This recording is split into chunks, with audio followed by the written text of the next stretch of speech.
అమ్మ 9 నెలలు మోస్తే నాన్న 25 ఏళ్ళు. రెండూ సమానమే అయినా నాన్న ఎందుకో వెనకబడ్డాడు.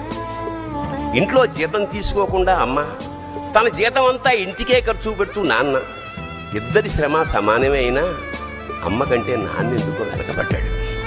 ఏది కావాలి అంటే అది వడ్డీ పెడుతూ అమ్మ, ఏది కావాలంటే అది కొని పెడుతూ నాన్న, ఇద్దరి ప్రేమ సమానమే అయినా నాన్న ఎందుకో బాగా వెనకబడ్డాడు.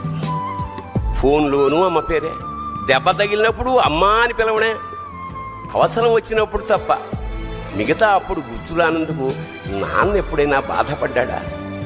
అమ్మకి అన్నో కొన్నో బంగారు నగలు, నాన్నకి బంగారం అంచున్న పట్టు పంచొకటి. నాన్న ఇలా వెనకబడిపోవడానికి కారణం ఆయన మా అందరికీ వెన్నెముక కావడమే. వెన్నెముక వెనక ఉండబట్టే కదా దన్నుగా నిలబడగలుగుతున్నాం. ఇదేనేమో నాన్న వెనకబడిపోవడానికి కారణం.